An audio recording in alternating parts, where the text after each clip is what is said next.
Eu não sou sua mãe, Atlas. Você quer virar a sua? Em 1975, o experimento do rosto neutro foi apresentado ao mundo. Esse ensaio exibiu um bebê e sua mãe em uma sala isolada. No começo, a mãe interagia com o bebê normalmente, até que os cientistas pedem para ela se virar e, quando voltar a encarar o bebê, não mostrar nenhuma expressão. A intenção do experimento é avaliar a reação do bebê ao rosto neutro da mãe. E a criança percebe na hora a diferença de comportamento da mãe e faz de tudo para chamar sua atenção. Sorri, aponta para as coisas, dá gritinhos que gerariam o interesse da mãe em uma situação normal, mas aqui não causam nada. E o bebê nota isso. Even in this 2 minutes, when they don't get the normal reaction, they react with negative emotions, they turn away, they feel the stress of it, they actually may lose control of their posture because of the stress that they're experiencing. Esse experimento foi um dos precursores na demonstração de que quando pais ignoram ou desdenham das manifestações emocionais dos seus filhos, as crianças podem crescer sem conseguir regular e entender os próprios sentimentos. O experimento do rosto neutro também disserta sobre como os pais devem ser guias emocionais e que devem ouvir com empatia os sentimentos dos filhos, ajudar os filhos a rotular suas emoções com palavras e, o meu favorito, estabelecer limites quando estiverem ajudando os filhos a lidarem com situações inconvenientes. Mas claro que isso é no contexto ideal. Agora, o que acontece quando as crianças crescem sem esse tipo de instrução? Quando o ambiente natural delas é o experimento do rosto neutro? Elas se tornam adolescentes e adultos condenados a uma vida sem agência sobre os próprios sentimentos? Claro que não. Filmes, séries, videogames, moda, comida, arte. O mundo é capaz de ensinar uma pessoa a compreender os próprios sentimentos. A literatura, em especial, estimula a empatia, o raciocínio, o respeito, a imaginação. Qualquer site nos confins da internet pode te dizer isso. A própria arte pode te dizer isso. No matter what anybody tells you, words and ideas can change the world. We don't read and write poetry because it's cute. We read and write poetry because we are members of the human race, and the human race is filled with passion. Mas, assim como o experimento do rosto neutro demonstrou, o comportamento do outro pode nos afetar positiva ou negativamente. Então acredito ser válido perguntar até onde o outro pode ser responsabilizado pelas nossas próprias emoções. Uma coisa é estarmos falando de um bebê, outra muito diferente é falarmos de adultos. E se filmes, a moda, os livros conseguem ter impacto no nosso senso de empatia e imaginação, que é o que nos torna humanos, será que eles devem ser regrados para sempre apresentarem as melhores lições de moral? Ou será que dá para um livro, por exemplo, ter princípios duvidosos e ainda assim ser considerado uma literatura válida? A gente vai ter que falar sobre É Assim Que Acaba.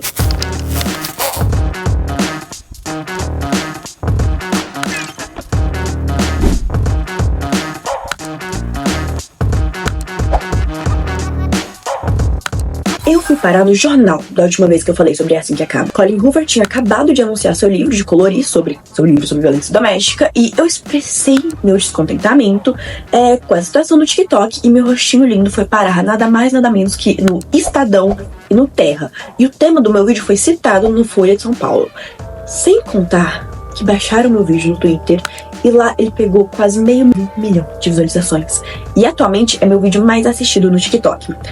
Segundo as minhas métricas, esse vídeo de 1 minuto e 30 segundos foi assistido por 8.169 horas. E voltando pro Twitter, é essa rede que eu tenho menos seguidores, também é que eu sou menos ativa, eu tô tentando mudar isso, mas imagina a minha surpresa quando essa semana eu, uma continha de, 80 seguidores, fui por acaso fazer um comentário sobre É Assim Que Acaba e do nada esse tweet pega mais de 60 mil visualizações com mais de 3 mil curtidas. Yasmin, por que você tá exibindo esses números pra te mostrar que esse livro deixou de ser brincadeira faz tempo? Pra eu não ter que ler depois nos comentários. Gente, é só mais um livro. O que vocês estão fazendo esse escarcel todo? É um livro viral no BookTok, fora da bolha, ninguém liga. Não é tão sério assim. Primeiro, que a Janice Schultz, que é a autora de Violência Doméstica no Cinema de Hollywood, confirma que todas as representações culturais têm uma influência sobre nós. Been on the New York Times for so long, but why? Because people resonate with it, and it's kind of a sad subject to resonate with, and people, read the book and then think, oh, I know someone who needs to read this. And that's sad, but, it's been very heartwarming to read how much the book has helped people, and that my mother's story has actually given strength to other women to be able to leave their situations. And so while it's a wonderful thing that I'm excited to see on the screen, I also hope that it has the same effect that the book has had. Me fala a última vez que você viu literatura ser manchete. Me fala a última vez que um livro contemporâneo foi mais vendido que a Bíblia. Em 2022, 5 dos 10 livros mais vendidos no Brasil foram da Colleen Hoover. Em 2023, foram 4. Você tem noção do que é uma única autora gringa ocupar 40% da lista dos mais vendidos do nosso país? Pois é, a gente vai ter que conversar sobre isso. Oi, meu nome é Yas e essa é a minha avaliação do livro e do filme É Assim Que Acaba. A minha intenção com o vídeo de hoje é fazer um resumo dos eventos do livro, trazendo com eles minhas opiniões sobre seus momentos mais polêmicos, explicar as controvérsias envolvendo a autora Colleen Hoover e seu sucesso no mundo literário e apresentar meu ponto de vista sobre a adaptação cinematográfica que acabou de ser lançada. Espero que você goste do vídeo e se gostar, não se esqueça de se inscrever no canal, curtir, comentar suas próprias opiniões, claro que com respeito. Já aviso que eu não tenho problema nenhum em bloquear isso educada. Feita a minha apresentação, tá na hora de apresentar o livro. É Assim Que Acaba foi publicado em 2 de agosto de 2016 nos Estados Unidos e foi lançado aqui no Brasil em 2018 pela Galera Record, com a tradução da Priscila Catão. E assim, essa história só foi ganhar muita notoriedade em 2021, quando viralizou no TikTok, e com isso conquistou o feito insano de parar nas listas dos livros mais vendidos quase 5 anos após o seu lançamento. Hoje em dia ele acumula mais de 7 milhões de cópias vendidas, já tem uma sequência que não precisava existir, sinceramente, e provavelmente foi esse livro que abriu portas para que outros livros da Colleen Hoover também ganhassem a atenção para terem suas próprias adaptações cinematográficas. Esse livro é recomendado para maiores de 16 anos e seus gatilhos estão aí na tela. Qual o enredo desse best-seller? Em Assim Que Acaba, Colleen Hoover nos apresenta Lily, uma jovem que se mudou de uma cidadezinha do Maine para Boston, se formou em marketing e abriu a própria floricultura. E é em um dos terraços de Boston que ela conhece Riley, um neurocirurgião confiante, teimoso e talvez um pouco arrogante, com uma grande aversão a relacionamentos, mas que se sente muito atraído por ela.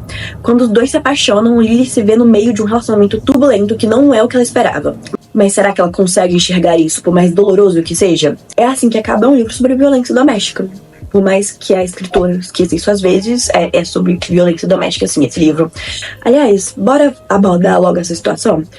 Mais de uma vez, a Colleen Hoover e sua editora foram acusados de estar vendendo essa história de propósito, como se fosse um romance.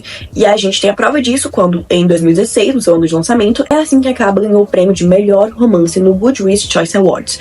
E nessa categoria estavam também, simplesmente, o novo livro dos Bridgertons, da Julia Quinn, O Jogo do Amor e Ódio, A Muralha de Winnipeg e Eu, Punk 57. Então assim, quando você vê a estante onde É Assim Que Acaba está sendo colocado, é inevitável o leitor achar que isso é só mais um romance, sim. E pra piorar, a autora escreve essa história com pontos narrativos semelhantes a de histórias românticas. Ou seja, incluindo um interesse amoroso rico, que se apaixona pela garota pobre, o triângulo amoroso, as piadinhas excessivas, a estética da capa e, principalmente, merchandising desse livro. Talvez você já tenha ouvido falar, da tentativa da autora de vender um livro de colorir sobre essa história com violência doméstica. Mas o livro foi cancelado, depois de ser pesadamente criticado nas redes sociais, e a autora teve até que pedir desculpas. Mas não precisa ficar triste, galera, que se você quer um conjuntinho pra usar na época do frio, você pode comprar facilmente no site oficial da Colleen Hoover. E a melhor parte são as roupas com essa frase que eu vou colocar aqui na tela, que significam verdades nuas e cruas não são sempre bonitas. Essa frase faz menção direta ao agressor da Lily no livro e a situação em que ela se entrou depois de apanhar dele, E essa frase está todo lado. Na coleção Outono e Inverno de É Assim Que Acaba. Ai, Yasmin, mas no Brasil faz calor. Não precisa se preocupar porque temos bonés também. Mas, se você quer algo mais discreto, você sempre pode comprar as unhas postiças de É Assim Que Acaba. Olha quantas opções de modelos. Um deles vinha até com um coração, que é a tatuagem da Lily. Essa mesma tatuagem que o agressor dela quase arrancou nos dentes enquanto tentava estuprar. Mas é claro que se você é fã mesmo, você vai esquecer disso e lembrar que esse coração simboliza o amor da Lily com seu real interesse amoroso no final do dia. E é isso que importa, O verdadeiro trauma são os amigos que fazemos ao longo do caminho. Se você não curte unha postiça, tá tudo certo, porque tem esmalte. Temos rosa coragem, verde Corrigan, que é o sobrenome do homem que não é príncipe encantado que salva o dia, ok? Tudo bem que nenhum outro figurante ganhou esmalte com nome, mas isso não significa nada.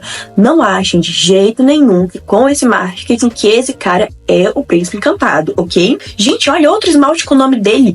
Ele tem mais esmalte com seu nome que a protagonista. Ah, e não se engane com essas mãos negras segurando os esmaltes, tá bom? Só vamos dizer que eles terem colocado logo a cor branca perolada com o nome do interesse amoroso é um spoiler do que vem por aí no quesito representatividade. Bem, com uma paleta de cores pastéis, eu não acho que ninguém poderia chegar à conclusão que esse livro contém mais gatilhos do que Tudo é Rio, daquela Madeira, por exemplo. Mas contém. A Colleen Hoover só se esqueceu disso. Ah, se os fãs estão preocupados em relembrar disso, eu acho que não, porque esses dias viralizou esse seguinte tweet. Vou confessar uma coisa aqui. Quando eu indico esse livro pra alguém que eu sei que não tem gatilho, eu nunca falo sobre violência doméstica. Eu quero que a pessoa comece achando que é um romance e leve um baque junto com a protagonista. Acho bem importante, aliás. Quer uma fanbase mais dedicada que essa? Se a escritora não conseguir te traumatizar na força do ódio, então vai ser pelo susto mesmo. Eu achei que esse tweet estaria sendo amplamente criticado, porque aviso de gatilho não é spoiler, é questão de segurança e responsabilidade. Assim como colocar a classificação indicativa. Você deixar claro que o livro vai tratar de violência doméstica não é você estragar o final da história. O tema de uma história, acho que não pode ser a reviravolta dela. Além de que esse tipo de pensamento acaba transmitindo para os desavisados que esse livro é quase que um mistério de detetive. Se você descobrir quem que é o assassino, acaba a graça. E eu não acho que é assim que acaba, tão frágil, assim. A história tem suas fraquezas, mas se existe algo em que ela é boa, é a gente convencer a se importar com os personagens. Só que eu também vi essa entrevista da Colleen Hoover, onde ela diz que, com a sequência de É Assim que Acaba, ela queria fazer algo diferente. Algo sem tanto drama e reviravolta. Like with this one, I'm writing it as a thank you, giving them more, but I really don't want to put these characters through a lot of hell and drama in order to have a big plot twist. Parece um pouco também que a escritora pode ter desenvolvido essa história de violência doméstica e a enquadrado dentro de uma formulazinha mais novelesca, melodramática, para cativar o leitor. Mas eu ainda mantenho minha opinião que dá pra aproveitar esse livro já sabendo do que ele vai se tratar. E eu tô pensando, por exemplo, em livros como Garota Exemplar, que também trata muito com o tema de papel de gênero. O marco cultural do livro não foi o seu plot twist, que aliás é incrível, mas sim um monólogo da Amy sobre tentar ser uma garota descolada. Cool girl. Men always use that, don't they? As their defining compliment. She's a cool girl. Cool girl is hot. Cool girl is gay. Cool girl is fun. Cool girl never gets angry at her man. E pensa também no livro O Conto da Aia, que tem como tema a perda da liberdade. Esse livro tem 1 bilhão de momentos muito chocantes. Mas todo mundo fala de quando a Alfred comenta como é melhor pensar em não fugir. There's a window with white curtains. And the glass is shatterproof, but it isn't running away they're afraid of. A handmaid wouldn't get far. It's those other escapes. The ones you can open in yourself, given a cutting edge. Então eu não sei se eu tô sendo muito exigente quando eu falo que uma história que é boa mesmo faz a gente valorizar a jornada até o fim dela e não o fim dela. E assim, eu consegui dar meu braço a torcer quando eu vi certos tweets que diziam que a surpresa de descobrir quem é que vai praticar violência doméstica contra a Lily é importante porque faz as pessoas que sempre julgam as vítimas e as questionam por terem escolhido ficarem em um relacionamento tóxico por tanto tempo. Essa surpresa faria essas pessoas entenderem que elas também poderiam estar nessa posição de se apaixonar por alguém ruim e não terem percebido que essa pessoa era ruim até agora. E que no final do dia, se você tiver que questionar algo, você tem que questionar por que o agressor agride e não porque a vítima permanece. E eu concordo muito com esse ponto de vista, mas eu ainda acho que uma história competente, muito bem contada, conseguiria alcançar esse mesmo resultado independente da violência doméstica ser ou não um jump scare. Posso citar que é o livro Minha Sombria Vanessa, que literalmente fez questão de escrever na capa de trás: isso não é uma história de amor. Nesse livro, a gente acompanha a vítima de um pedófilo. Eu comecei a ler esse livro sabendo o que encontrar, e mesmo assim eu tive meu coração partido com os pensamentos da Vanessa. E uma curiosidade sobre a minha leitura de mim sobre a Vanessa é que na primeira vez que eu tentei ler esse livro, eu fiquei tão enojada e comecei a me sentir mal de verdade e abandonei o livro por, tipo, um ano. E só depois de muito preparo emocional é que eu consegui ler essa história. Então eu admito que essa minha opinião pode ser muito uma projeção das minhas próprias experiências, porque quando eu vejo tweets como esse, dizendo quando eu indico esse livro pra alguém que eu sei que não tem gatilho, eu nunca falo sobre violência doméstica, meu primeiro pensamento é: como que você sabe, então, que a pessoa não tem gatilho se você não for lá e perguntar especificamente sobre esses gatilhos do livro? Ou seja, já avisando pra ela sem querer. E assim, eu achei essa abordagem extremamente egoísta, sabe? Extremamente parecendo que você acha que carrega o rei na barriga, porque se você só foi capaz de sentir a empatia com a protagonista e entender a história dela através do choque, isso é muito um problema seu, sabe? Uma experiência extremamente singular sua. Que agora eu não sei se aqui é loucura minha, mas acho que as pessoas têm o direito de escolher conversar sobre um tópico tão sensível assim, principalmente mulheres que são o grande público desse tipo de agressão. E veja bem que isso aqui não sou eu dizendo que todos os leitores têm que ser tratados como alecrins dourados, onde a gente teria que censurar a brutalidade da realidade para não fazer nunca ninguém sair da própria zona de conforto.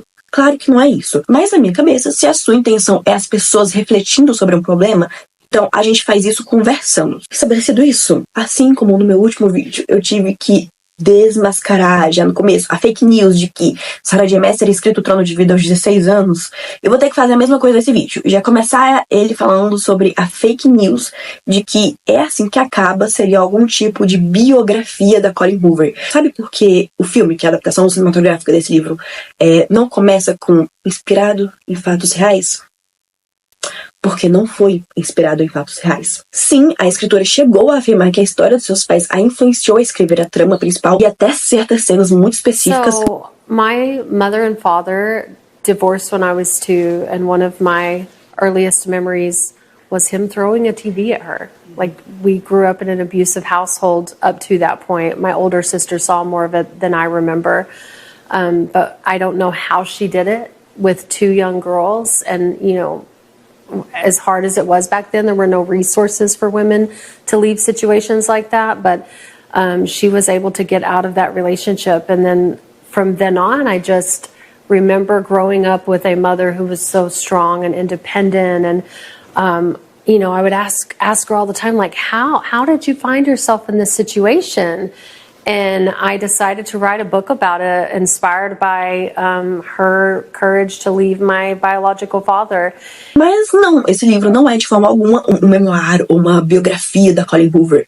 É Assim Que Acaba é ficção. Ele contém elementos narrativos que fazem ele se encaixar nesse gênero, e por mais que tenha sido um processo extremamente pessoal na hora de escrever, ele é marketeado como ficção. Gente, vocês nunca viram esse livro do lado de eu tô feliz que minha mãe morreu, a mulher em mim, em busca de mim, minha história, ou Green Lines, por um motivo.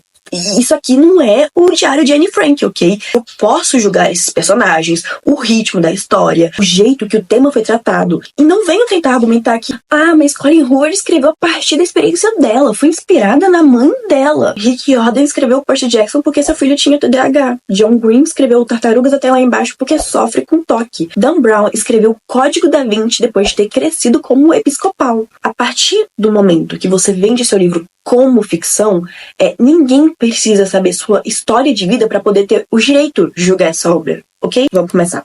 Capítulo 1. Parece que a protagonista vai se suicidar. Mas era só brincadeirinha. Eu já li Novembro 9, já li Verity, e eu tenho que admitir, a Colleen Hoover, ela sabe começar um livro como ninguém. A primeira linha é sempre uma das mais chocantes e que consegue prender o leitor desde o começo. Bem, nesse início, a protagonista tá na beirada de um terraço de um prédio, onde ela nem mora, não faz ideia como é que essa menina subiu aí, mas ela fez isso pra poder admirar a vista. Bem Maniac Pixie Dream, sabe? Mas a gente releva por causa do ano em que o livro foi lançado. E eu já deixo aqui também todos os momentos da Lily, a protagonista, em que ela é meio pick me girl, viu? É chato, mas 2016, galera, não tinha uma protagonista feminina que fosse decente. Aí, né, a Lily tá nesse terraço quando o homem chega revoltado, começa a chutar a mesa, quebrar a cadeira, porque ele tá com muita raiva. Só que na hora que ele vê ali na beirada do parapeito, ele congela. Assume que ela tá ali pra pular, e ele começa a tentar convencer ela a descer, e dá pra ver que ele tá super tenso com isso. E também já dá pra ver que esse cara vai ser um interesse amoroso. Foram 50 descrições de uma vez de como ele é alto, musculoso e bonito. Então, assim, não tem nem como duvidar que ele vai ser o heróizinho, sabe, do momento. E, aliás, esse é, assim, um ponto positivo e às vezes negativo da escrita da Colleen Hoover. Já vou adiantar pra vocês. A escrita dela é extremamente direta, extremamente simples. Imagino que até seja por isso que os livros dela são sempre recomendados para quem tá começando a ler. Aqui você não vai encontrar muito floreio, muita enrolação. Quando os personagens são apresentados, parece que você tá recebendo um formulário com todas as informações deles. O que eu não curto muito, porque acho que fica parecendo muito estereótipo de fanfic, sabe? É muito juvenil, como nas fanfics tem sempre aquelas descrições desnecessárias das protagonistas dizendo: ai, acordei, coloquei os pés pra fora da cama, dei 27 passos até o banheiro, arrumei meu cabelo, que frouxo. Pra mim, essa vibe purinha da escrita é em Assim que Acaba, parecendo estereótipo de fanfic. É por causa desse tipo de escrita simplinha que dizem que se você quiser começar a ler inglês, são os livros da Colleen Hoover que você tem que ler. Pra mim, esse discurso é mais prejudicial do que benéfico, porque capaz que vai ter gente que realmente nunca leu inglês na vida, que vai achar que vai abrir esse livro e vai conseguir entender tudo de primeira. E não vai ser assim, tá? Não subestime a necessidade de um curso de inglês, ok? Até para ler os livros da Colleen Hoover, você precisaria de pelo menos uma base. E ai, gente, eu sempre quis fazer esses ganchos. E que bom, então, que o vídeo de hoje foi patrocinado pela Subverso Idiomas. A Subverso oferece um ensino online de qualidade. Com a Subverso, você tem aulas particulares de alemão, espanhol, inglês, japonês, francês e russo, sem contar que ele se propõe a ser uma cooperativa queer e de esquerda, que tem a missão de garantir um ambiente de ensino acolhedor para todos os envolvidos. Além disso tudo, a Subverso decidiu presentear aos meus espectadores com 10% de desconto nos 3 primeiros meses de aula. Eu vou deixar o QR Code aqui na tela, ou o link vai estar aqui na descrição do vídeo, e esse link já vai te levar até o formulário deles. Mas você também pode achar esse formulário lá no Instagram, tá? Mais uma vez, obrigada, Subverso, por ter aceitado patrocinar esse vídeo. Continuando, a Lily acaba cedendo e ela desce da beirada do terraço porque esse moço, que nós descobrimos que se chama Riley, pediu. E os dois começam a conversar, ela fala que tá ali porque acabou de vir do enterro do pai, com quem ela teve uma relação muito difícil, porque ele batia na sua mãe. O Riley diz que estava quebrando tudo quando ele chegou, porque ele é médico e nessa noite não conseguiu salvar a vida de um menininho que foi parar no hospital depois que o irmão mais novo atirou nele com a arma do pai, sem querer. Assuntos leves, né? Esses temas não são levantados com fluidez nenhuma, é muito papum. A autora até tenta usar um jogo que os personagens criam, que chama Verdades Nuas e Cruas, onde os dois começam a falar verdades super honestas um pro outro. Assim, na minha opinião, isso e aquela dinâmica de que vamos fazer um jogo de perguntas, onde os protagonistas começam a falar suas cores favoritas, os seus animais favoritos, é algo que eu não gosto. Eu acho uma ferramenta muito barata e batida. Na minha cabeça sempre parece que está sendo forçada uma intimidade que o autor estava com preguiça de construir ao longo de muitos capítulos. Aí ele vai lá e cria essa dinâmica de interrogatório. E como se não pudesse ficar mais estranha essa interação, uma das verdades nuas e cruas que o Riley decide falar pra Lily, e tem que estar com muita vontade de pegar ela. Não foi logo depois dela ter falado sobre a violência doméstica, graças a Deus, mas assim, não deve ter passado meia hora entre os assuntos, ok? A Lily recusa a proposta porque ela não gosta de coisas casuais. O Riley, então, responde que ele só faz coisas casuais porque ele tem repulsa a namoro, casamento e filhos. Ele responde isso falando que o sonho dela seria abrir uma floricultura. O Riley diz que ela devia mesmo fazer isso, porque se é o sonho dela, ela tem que correr atrás. Começa a rolar um clima, eles ficam pra se beijar, mas não vai pra frente, porque o Riley recebe uma ligação do hospital falando que ele tem que voltar urgentemente. Eles não trocam telefone nem nada. Mas aqui eles já tiram sarro do nome da Lily, que é Lily Blossom Bloom, que Lily é lírio, Blossom é desabrochar e Bloom é florescer. E essa pessoa ainda quer ser florista, tendo um nome igual a de uma Monster High. Aí uma nota que, por mais que a escrita seja acelerada, eu achei os capítulos muito longos, ok? Tem capítulos aqui com umas 20, 30 páginas. Depois desse encontro com o Riley, a gente conhece a rotina da Lily nos próximos dias. A gente vê que ela mora com uma colega de apartamento meio conveniente, que a relação com a mãe não é muito boa, e que a Lily guarda cartas que ela escreveu para Ellen DeGeneres. Se você não sabe quem que é a Ellen, imagina o Luciano Huck. E a Lily gostava tanto dessa figura que desde novinha, tipo, desde seus 16 anos, escrevia cartas para a Ellen.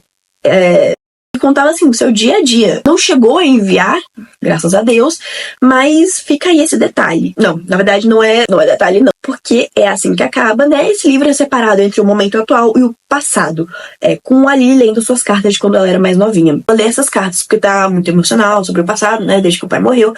E, aliás, essas cartas foram, assim, uma grande inconveniência nessa narrativa pra mim. Porque eu adoro o gênero epistolar, né? Que é onde a gente pode ler personagens trocando mensagens com meios diferentes. Mas aqui foi muito mal feito. Porque quando a gente muda 100% meio de comunicação, o texto deveria mudar também. Mas não muda, permanece igual. Tipo, a única diferença é que o que acontece agora escreve no tempo verbal do presente, o que aconteceu nas cartas ela descreve no passado. Mas assim, o jeito que ela fala sobre as coisas é igual. Não parece que ela está escrevendo cartas pra Ellen DeGeneres. É muito pior. Parece que ela está escrevendo um livro pra Ellen. Não existe mudança do texto pra carta. O que me desconectava demais da narrativa parecia que foi algo criado só pra introduzir um personagem, sem ter que trabalhar com essas memórias, que nem com o negócio do jogo das verdades nuas e cruas. Ao invés de ter que criar cenas que pudessem invocar lembranças sobre determinados acontecimentos, é mais fácil fazer essa mulher, quando tinha 16 anos, escrever carta pro Luciano Huck estadunidense. Juro, vou ler aqui um diálogo que tem uma carta. Talvez seja melhor você sair pela porta dos fundos pra ninguém te ver. Ele pegou a mochila e me encarou por um minuto. Qual o seu nome? Perguntou, colocando a mochila no ombro. Lily. Ele sorriu. Foi a primeira vez que sorriu pra mim e tive um pensamento péssimo e superficial. Quem escreve uma conversa desse jeito numa carta? Quando uma adolescente de 16 anos escreveria desse jeito numa carta? Mas é nessas cartas que a gente descobre que quando a Lily era mais nova, ela viu o menino entrar na casa abandonada, que era vizinha a da sua família. Ela vê esse menino indo e entrando na casa, e ela fica observando ele de longe, vê que ele vai pra mesma escola que ela, só que ele tá no último ano. Pergunta pra amiga e descobre que o nome dele é Atlas Corrigan. Ela fica com muita dó porque acha que ele se tornou mendigo por algum motivo. Então ela começa a deixar comida na porta da casa abandonada onde ele tá pegando abrigo. E no dia seguinte, a Atlas vai atrás da Lily, agradece pela comida, os dois conversam, fica um pouquinho sem graça, mas ela diz que não contou pra ninguém sobre ele estar abrigado na casa abandonada. Ela até oferece pra ele tomar banho na casa dela, por enquanto que os pais não estão em casa, e ele tem vergonha, mas vai mesmo assim. E os dois começam a criar uma relação muito legal de amizade. E é também a partir dessas cartas que o leitor conhece o ambiente familiar tóxico onde a Lily cresceu, porque a gente descobre que o pai da Lily, né, como ela avisou antes, batia na mãe. E bem, apesar de todos os meus criticismos sobre como foram mal construídas as cartas, eu vi várias teses destacando a importância delas para a personagem da Lily, que tão nova, viu coisas horríveis, e eu tinha com quem conversar sobre elas. Eu li que as pessoas que sofrem de trauma são contraditórias na forma como querem chamar a atenção para a existência de um segredo e desviar a atenção disso ao mesmo tempo. Os sobreviventes do trauma querem falar sobre o evento traumático, ao mesmo tempo que querem esquecer que isso aconteceu. Lily usa a escrita expressiva como um mecanismo de enfrentamento na forma de depoimentos nos diários. E, não foi só um estudo que reconheceu a relevância dessa escrita expressiva da Lily. Neste outro também é falado como expressar eventos dolorosos e traumáticos, especialmente por escrito, pode ser muito curativo para o sobrevivente. Os diários de Lily são uma válvula de escape. Sempre que precisa sentir melhor, ela anota seus sentimentos. E as cartas são importantes também nessa narrativa, porque a Lily adulta as lê para trabalhar o remorso que ela sente da relação tóxica dos pais. E isso também conversa com a teoria de que o sobrevivente do trauma deve narrar as suas memórias, porque até que isso seja conseguido, o sujeito traumatizado vai viver numa espécie de tempo presente congelado e será apanhado numa incessante reiteração imaginativa da experiência traumática. E que os sobreviventes de traumas estão presos numa realidade traumática e para saírem da armadilha devem iniciar um processo terapêutico de formulação de uma narrativa para a sua experiência. E que ao criar uma reconstrução narrativa, a memória traumática perde o seu poder. A noção de que para ser capaz de se recuperar de um evento traumático, o objetivo principal do sujeito é reconstruir a história do trauma. E eu consigo, sim, ver que parece que essas cartas ajudam a Lily de 15 e a Lily de 23 anos. De volta ao presente, nós acompanhamos a Lily 6 meses depois daquela conversa com o Riley no terraço do prédio. E adivinha, ela comprou um local para sua floricultura, a mãe não apoia muito, mas a Lily tá aqui, firme em tentar seguir seu sonho. E numa dessas, quando ela tá começando a organizar a zona, que era a loja antiga, nós somos apresentados a uma nova personagem, uma das mais ridículos, na minha opinião, que é a Alissa. A Alissa é uma menina rica, muito rica, que do nada surge na porta da Lily e se oferece pra trabalhar lá. Ela parece super de boa, e assim, fica bem óbvio que ela vai ser a melhor amiga. Esse é o traço de personalidade dela, melhor amiga. As duas juntas decidem fazer uma floricultura diferentona, tipo gótica e dark, bem oposto aos tons pastéis que a gente costuma ver em floriculturas normais e nos esmaltes oficiais de Assim que Acaba. E assim, nessa parte nós temos várias menções a como a Alissa é a louca do Pinterest. Então ela deve saber horrores sobre design de interiores, né? Pra poder ajudar na floricultura. Sério, o passado condena demais esse livro. Aqui a gente tem tipo um momento montagem, sabe? Que as duas ficam organizando a floricultura, pintando parede, fazendo essas coisas. É um momento bem rapidinho. E quando a gente vê ali, ele cai e machuca o pé. A Alissa liga pro marido e pro irmão que estavam ali perto pra poder eles ajudarem. E o irmão da Alissa é quem? O Riley. E ele e a Lily resolvem por nada, fingir que não se conhecem na frente da Alissa. E o Riley conversam no off, assim, ela conta, nossa, olha só, eu comprei a floricultura que eu falei pra você naquele dia. E ele fica, meu Deus, parabéns, eu posso te pegar agora? Só que a Alissa, né, a irmã, ouve e tem a situação constrangedora, mas fica tudo de boa depois. Riley e Lily concordam que eles não devem se relacionar, pois eles querem coisas diferentes da vida. Ele quer sucesso e ela quer uma família. E sabe como é que eu tava dizendo? Que a escrita da Colleen Hoover estava me lembrando muito fanfic? Eu acho que eu vou renomear essa característica pra... Esse livro da Colleen Hoover me remete a um livro escrito por uma pessoa jovem, tipo assim, uma adolescente. Porque o traço juvenil dele é bem pesado. E eu cheguei a ver uma entrevista onde a Colleen Hoover fala sobre como ela foi contratualmente obrigada a fazer os personagens serem mais jovens. As an author, we make mistakes. And when I was writing the book, New Adult was really popular. New Adult is college-age characters, and that was what I was contracted to write. And so when I was writing it as with us, I'm like, okay, so Lily needs to be like 24, so I don't want Ral to be too much older. He's a neurosurgeon. There's no 28-year-old neurosurgeons, you know, you go to school for 15 years. Mas parece que a Colleen Hoover, assim, ela tentou mirar em um jovem adulto e acertou em pré-adolescente. A vibe dos personagens é muito mais jovem do que eu acho que ela pretendia. Lily tem 23 anos, Alissa provavelmente tem a mesma idade, Riley com 28 ou 30, se não me engano. Mas o comportamento deles é de adolescente. Não é de gente que acabou de sair da faculdade, é de gente que acabou de sair do ensino médio, no máximo. Nós temos aqui muitas cenas infantis, por exemplo, essa agora. Assim, Alissa ouve o seu irmão falar pra Lily que ele quer pegar ela.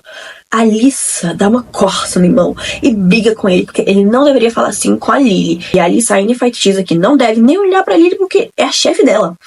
Corta então pra Alissa, nesse mesmo capítulo, se afastando e puxando o marido dela, que tava assim, por acaso, acompanhando. E, nossa, a gente tem que beber água junto e deixar esses dois sozinhos. E depois ela fica, eu não quero você perto dela, mas eu quero que você dê carona pra ela, suba com ela até o apartamento, porque eu acho que é importante mesmo acompanhar, já tá de noite, mostra uma cidade perigosa. São as atitudes, assim, muito Wattpad, muito adolescentezinho, assim, que não condizem com o próprio discurso da personagem, só servem pra aproximar o casal principal. Aliás, pra mim, essa é a função da existência da Alissa. Ser literalmente, né, aquela melhor amiga, sidekick, que só existe pra auxiliar, pra dar uma lição do seu próprio arco do personagem, e ser essa força que sempre tá tentando juntar a Lily e o Riley. Assim, a Alissa, ela até é falado que não tem umas coisas acontecendo na vida dela, mas assim, são tão secundárias que me faz questionar se faria diferença se elas não estivessem aqui. É realmente, assim, uma personagem muito, muito fraca. Depois, né, nós temos Lily lendo de novo uma carta da Ellen, da Jennifer, e a gente volta pro passado, relembrando mais coisas sobre como foi essa amizade da Lily com o Atlas, como eles começaram a assistir Ellen juntos quando os pais dela não estavam em casa. Tem uma cena esquisitíssima do Atlas perguntando quantos anos a Lily tem. Ela fala que tem 15. E ele fica triste. Lembrando aqui que o Atlas já tem 18 anos. A Lily também lê nessa carta um dos momentos de agressão do pai contra a mãe. E aqui a gente entende bastante qual que é a visão da Lily sobre violência doméstica, principalmente em relação à sua mãe. Porque a Lily não aceita que ela seja usada como desculpa para a mãe permanecer nesse relacionamento. Ela não aceita que dinheiro seja usado como desculpa. A Lily encara muito essa situação como sendo escolha da mãe, e a mãe criando desculpas. E por causa disso, a Lily julga demais a mãe, de verdade. E assim, eu tenho que entregar os louros quando eles são devidos. A Colleen Hoover foi excelente, impecável na construção da Lily de 15 anos, que não entende as complicações de relacionamento abusivo. Toda a falta de maturidade e inexperiência dela foi trabalhada assim de uma maneira, cara, fenomenal e muito intencional, sabe? Dá pra ver os momentos de julgamento da mãe não foram um acidente. Eles foram espalhados pelo livro de uma maneira deliberada para que o leitor pudesse ir pegando de pouco em pouco o impacto que o crescimento da Lily vai ter mais pra frente. Eu achei isso muito top, viu? E já que já estamos aqui, eu também queria falar que eu acredito que é justo elogiar o aspecto do romance da Lily com o Riley e também com o Atlas. Às vezes, o relacionamento com o Atlas era meio forçado. Sim. Mas com o Riley foi muito minucioso. E essa é a palavra assim, perfeita para escrever esse romance. Minucioso. Pensa em algo muito bem elaborado. Não teve tanto clichê, assim, em comparação com o resto do livro. Deu pra ver que não teve, assim, tanto receitinha de bolo de comédia romântica. A Colleen Hoover foi muito original. Ela conseguiu brilhar na veracidade do interesse entre Riley e Lily. As falas, os toques. Eu mesmo já tenho lido esse livro antes, muitos anos atrás. Me peguei me apaixonando pelo Riley de novo. E isso não é um feito que qualquer escritor consiga alcançar. Pra mim, o autor tem que ter assim, uma mão muito boa pra criar relacionamentos românticos que sejam convincentes. E não apenas só chegar no livro e avisar logo que esse aqui é um interesse amoroso, você que se vire pra gostar dele. Aqui não foi assim. Tanto é que tem essa cena depois do Riley indo até o apartamento da Lily de noite, implorando pra eles se pegarem, porque ele não para de pensar nela. Aí ela cede, mas só pede pra tomar um banhozinho antes de acontecer qualquer coisa. Só que quando ela sai do banho, ela vê que o Riley acabou dormindo porque ele tava muito exausto do trabalho no hospital. E você pensa assim, meu Deus, que broxante. E eu achei super engraçado e muito fofo. E tipo assim, a Colleen Hoover deu conta de escrever uma cena dessa de uma maneira extremamente divertida, sabe? Eu achei muito legal. Mas depois de acabar pegando no sono, Riley ainda tem que ir embora correndo pela manhã porque tem plantão no hospital. A Lily, ela encara essa série de desventuras como sendo um grande sinal do universo de que os dois não devem ficar juntos mesmo. Só que aí vem o aniversário da Alyssa, né? Onde Lily chama o amigo gay pra acompanhá-la e pra fazer ciúmes no Riley. Esse amigo se chama Devin, ele só aparece 2 vezes durante o livro e essa é a única cena em que ele fala pra poder ajudar a amiga hétero dele a pegar o macho dela. Esse livro tem quase nada de representatividade e a que tem é extremamente estereotipada. Esse amigo gay é só um chaveirinho pra funcionar o romance da Lily com o Riley. Quase todo mundo que não faz parte do triozinho principal tem essa função, né, nesse livro, que é muito chato, por falta de palavra melhor. E assim, o único resquício de representatividade ser introduzido de maneira tão porca é assim, de revirar o olho. Então Riley vê Lily com Devin, o gay, sai bufando, achando ruim, que acha que ela veio acompanhada. Aliás, fiquem atentos ao comportamento do Riley desde o começo, viu? Bem, Lily fica indignada com a indignação do Riley com ela ter vindo acompanhada. Os dois conversam, porque ela tá puta que ele tá querendo cobrar algo dela, sendo que nem namorada ele quer ter. Ele fala que não sabe o que fazer, porque não para de pensar nela, mas não sabe se consegue ser o que ela quer. Ela fica baqueada e tenta fazer o combinado de que eles podem ser amigos, mas nunca terem nada físico. E ele concorda. Depois a Lily lê mais cartas, a gente volta de novo pro passado e vê mais amizade entre ela e o Atlas. Por exemplo, teve uma hora que, quando a Lily vê que começou a nevar, ela vai chamar o Atlas pra ele dormir escondido no chão do quarto dela. E assim, de novo, a Colleen Hoover, ela, assim, excelente na construção do aspecto romântico. E também é nessa carta que tem a mãe da Lily sofrendo mais violência doméstica. Vai ser sempre nessas cartas que a gente vai ver isso, né? E essa cena é muito gráfica, muito pesada. A Lily, ela tenta salvar a mãe dessa agressão, mas o pai vai lá e, na hora, assim, acaba machucando a própria Lily, ao ponto da menina ter que ser levada ao hospital. E, assim, no caminho para o hospital, a mãe pede pra Lily mentir. E, assim, a Lily sempre teve na mente dela que se qualquer coisa acontecesse, enfim, com ela, a mãe perceberia que o pai passou do limite, que ele é um traste mesmo, e o deixaria. Mas isso não acontece. E a Lily fica muito magoada. Ela tem até uns trechos falando sobre a situação da sua casa que me tocaram muito, sabe? Tipo, partiram muito no coração. Eu queria muito ter ouvido essas partes atuadas. E eu acho que quem acompanha meu canal, né, percebeu que até agora eu não coloquei nenhuma narração de atores. Isso é algo que eu fiz nos meus outros vídeos.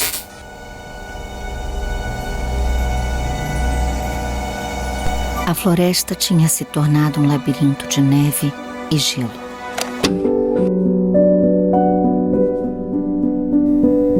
Hermione há muito tempo havia perdido a esperança de ver na escuridão. Meu nome é Selena Serdotti e eu não terei medo de chamar atores, normalmente dubladores, para narrarem certos trechos, porque eu acho que isso faz o vídeo ser mais dinâmico e é mais interessante ouvir trechos, quotes dos livros, ao invés de ter que parar o vídeo de vez em quando para ler o trecho na tela. Eu pelo menos acho isso, que é mais dinâmico ouvir. Então eu vou usar aqui uma pausa rapidinho no vídeo para explicar que eu quis chamar dubladores para esse vídeo, tá bom? Vou ser 100% honesta com vocês agora e admitir que tá ficando assim meio complicado sustentar o canal aqui no YouTube. Fazer vídeos longos desse jeito, com edições elaboradas desse jeito, e ainda contratando atores, não sai barato. E eu imaginava que com a quantidade de visualizações que o canal pega, com a quantidade de tempo com os vídeos que eu produzo, que eu já teria conseguido contar mais com editoras, apoiando e tal, e que pelo menos eu estaria conseguindo bancar o vídeo com o dinheiro que eu ganho aqui. E tipo assim, eu recebo, sim, muitos e-mails de editores querendo trabalhar comigo, querendo fazer vídeo aqui, querendo no TikTok, no Instagram, mas o pagamento de todas elas é livro. Tipo, faz um vídeo de 5 horas aí sobre uns 10 livros que eu te dou mais livro em retorno. Esse é o seu pagamento. E obviamente que eu não consigo pagar as minhas contas com livros, muito menos contratar pessoas para trabalharem para mim pagando em livros, porque no caso eu tenho vergonha na cara, E nunca sequer ofereceria esse tipo de acordo para alguém. E já que a indústria onde eu trabalho só vê valor no meu conteúdo se puder explorar, de graça, eu criei então esse QR Code que leva a um site de doaçõezinhas, que eu fiz uma conta aqui na minha cabeça, que se cada pessoa que assiste meu vídeo fizer uma doação de R$2, eu vou conseguir até postar mais de um vídeo por mês, porque eu vou ter condição de contratar um editor, condição de bancar mais narradores para os meus vídeos. Então, se você curte meu conteúdo e gostaria de me apoiar com um pouquinho, que seja, faça a sua doação de R$2, porque iria me ajudar demais a conseguir continuar a produzir esse tipo de conteúdo. Voltando pra assim que acaba. A Lily, de 15 anos, foi agredida pelo pai, e o Atlas, quando ela volta pra casa, consola ela e conta pra ela que o motivo também dele não ter onde morar é porque a mãe dele também entrou no relacionamento abusivo e o cara machucava o Atlas. E aí, a partir disso, Atlas e Lily se conectam ainda mais e se tornam ainda mais o porto seguro um do outro. E por causa que agora a Lily sabe, essa história de origem do Atlas e de que ele não é mendigo por escolha, olha que loucura, ela começa a ter esses insights sobre como as pessoas ricas são egoístas e como o mundo seria um lugar melhor se as pessoas se ajudassem. Acredita? E a Lily, de 15 anos, até reconhece que ela não pensava nisso porque era privilegiada e porque o pai dela dizia que se os sem-teto quisessem, eles podiam ganhar dinheiro trabalhando e que eles escolhem ficar de pé pra cima o dia todo. Mas tá, uma adolescente descobrindo luta de classes. Ok, aceitável. Corta dessa cena pra Lily, de 23 anos, lendo essa carta, onde ela descrevia essa descoberta sobre o mundo, e ela vai lá e pensa, meu Deus, é mesmo. Eu me importava com isso quando eu era mais nova. E aí, ela não reflete mais nem um segundo sobre essa temática, porque o Riley chega e ele, assim, é a primeira noite deles juntos. E só no próximo dia que a Lily tem a iniciativa de perguntar se a Alyssa faz doações pra caridade. E graças a Deus que a Alyssa confirmou que apoia algumas instituições, porque daqui pra frente a Lily vai perguntar pro Riley e pra todo mundo, assim, que ela reencontra, se eles apoiam instituições de caridade. Parecendo quase que ela tá perguntando o signo das pessoas. Mas assim, a Lily tem zero curiosidade em saber que instituições de caridade são essas que estão sendo apoiadas, como elas estão sendo apoiadas. Não vai ter uma cena dessa menina indo lá fazer a caridade. Você já achava a representatividade de raça e sexualidade meio porca. Eu amo quando esse livro se propõe a falar sobre classe, é uma piada. É uma vibe de militante do Twitter que acabou de descobrir que pobre também é gente. E assim, a Lily até menciona que quer abrir uma instituição de caridade, mas quando perguntam caridade pra quê? Ela fala que não sabe ainda. E ainda fala que, eu não tenho dinheiro, então não posso ajudar a caridade. E a ridícula da amiga dela, que é milionária, ainda dá corda falando, amiga, tem que ser um dia de cada vez. Ai, meu povo, voluntariado não existe no mundo desse livro, não. Doar 3 blusinhas na igreja não existe. Correr uma maratona em apoio à causa também nunca ouviu falar. Você tem que ser a filantropa, criar a sua instituição de caridade. Apoiar dos outros não funciona. Então assim, viu, que pataquada, não gostei. Na minha opinião, eu preferia que nem tivesse falado sobre isso se fosse pra falar desse jeito, assim, parece que tá querendo mais tirar o peso da consciência do que fazer a diferença de verdade, ter uma conversa de verdade sobre esse tópico. E eu já aviso que esse papo de querer criar a própria instituição de caridade, nunca mais a gente volta nesse assunto nesse livro. Não sei se chega a acontecer essa conversa na sequência, se ela vira verdade na sequência. Esse aqui ficou parecendo que a Lily se importar com causas sociais é igual quando você vê um documentário do Discovery Channel e decide que quer ser vegano, até descobrir que o ovo também faz parte do reino animal, mesmíssima vibe. E sem contar que ficou parecendo que a Lily só se importa com o sem-teto porque o macho por quem ela se apaixonou já foi mendigo um dia. Então, se essa menina for calhar de abrir uma caridade na sequência, que é onde vai ser trabalhado o romance entre ela e o Atlas, também não fica de bom tom, porque isso de Atlas aparecer e ela se lembrar de se importar com pauta social, aí é coisa de fubanga, viu? Melhore. Ok, voltando desse surto, Lily e Riley dormem juntos, eles viram ficantes um do outro. Imagina, 30 anos nas costas tendo ficante. Mas o Riley ainda não sabe o que é da vida, então Lily também fica sem saber, né? Mas aí, a Lily tem o jantar marcado com a mãe, o Riley descobre que é junto. E aí, os dois juntos vão jantar com a mãe dela. Tá bom, né? E meio que tá dando tudo certo, o Riley e a mãe da Lily se dão super bem, o restaurante é lindo. Só que do nada, o Atlas adulto aparece servindo a comida. A Lily dá uma disfarçada na hora, mas depois ela dá uma corridinha lá nos fundos do restaurante, eles se abraçam, falam como é bom se reverem. E a Lily diz que está com o Riley. E o Atlas fala que também tem uma namorada, os dois trocam olhares intensos, mas depois se despedem. E a Lily, prestem atenção, ela fala que foi um sinal do universo ela encontrar o Atlas e ver que ele seguiu em frente, tá com outra mulher, e que isso é um sinal para ela permanecer com o Riley. Foca nessa linha de pensamento porque ela vai dar problema lá no final do livro. A gente tem mais capítulos de cartas com o Atlas, adolescente, e assim, ele e a Lily começam um negócio muito bobo, que é um hiperfoco do nada em Procurando Nemo. Que a Lily, de 15 anos, inventa assim, um significado super profundo pra Procurando Nemo, e ela e o Atlas começam a falar um pro outro: continue a nadar. Toda vez que as coisas começam a ficar muito difíceis, eles falam: continue a nadar. E o pior é que isso realmente se torna uma coisa que vai acontecer durante o livro inteiro e vai acontecer em momentos super intensos da história. Vai voltar essa referência a Nemo. Mas nessa carta também a gente vê que acontece o primeiro beijo de Lily e Atlas e eles viram namoradinhos em segredo. E assim, a vibe tava bem romântica, como eu falei, né? A Oliver é boa nisso, mas começa a ficar esquisita com as descrições desses dois juntos. A Lily do nada parecendo dependente emocional dele. E aí fui eu vendo essas primeiras interações românticas mesmo, que eu fiquei pela primeira vez em dúvida se Lily estava confortável em fazer aquilo. Porque assim, se ela ao menos sabia o que queria, tudo muito estranho. E assim, esse tipo de pensamento da Lily tá aparecendo agora também pela primeira vez. E não que uma moça não possa mudar de ideia sobre o que quer fazer romanticamente de uma hora pra outra, pode, sua decisão deve ser respeitada. Mas aqui, assim, que vibe estranha. Porque dava pra ver que essa cena foi criada pra ser romântica, mas agora, sei lá, eles decidem conversar sobre maturidade, idade, agora. E nossa, quando o Atlas pergunta a idade dela, lembrando que o Atlas já é maior de idade, e ali ele vem com um papo sobre como ela já tem maturidade pra fazer as coisas. E ela vai lá e tenta se justificar falando que 2 anos e meio de diferença nem é tanto tempo. Se ela tivesse ficado quieta, eu nem ia achar esquisito. Mas é literalmente essa justificativa que me faz achar esquisito. Mas assim, não precisa ficar preocupado, que aí no final tem uma piada com a Lily falando pra Ellen que o Atlas pegou nos peitos dela, então pode rir. É engraçado. Mas tem mais uma cena de briga do pai contra a mãe, e dessa vez o pai começa a esperar a mãe. Lily vê isso e pega assim uma faca pra proteger a mãe, mas o Atlas, que tava na casa escondido, né, a impede e arrasta pra longe. Os pais não notam os adolescentes, mas a Lily, assim, chegou no seu limite, e o Atlas diz que vai chamar a polícia, e a Lily apoia. Só que a mãe chega nessa hora no quarto, vê o Atlas, mas ela não se importa, porque ela foca mais em não deixar nem o Atlas nem a Lily chamarem a polícia, e explica que isso tudo que eles viram é normal em um casamento. E casais brigam a si mesmo. E ele sabe que isso aqui não é verdade, né? Mas fica tão abalado pelos pedidos da mãe que não chama a polícia no final das contas. De novo, a Colleen Hoover, incrível com a construção dessa cena, que é muito emocional e é muito efetiva, sabe? Faz você entender a mãe e entender a Lily.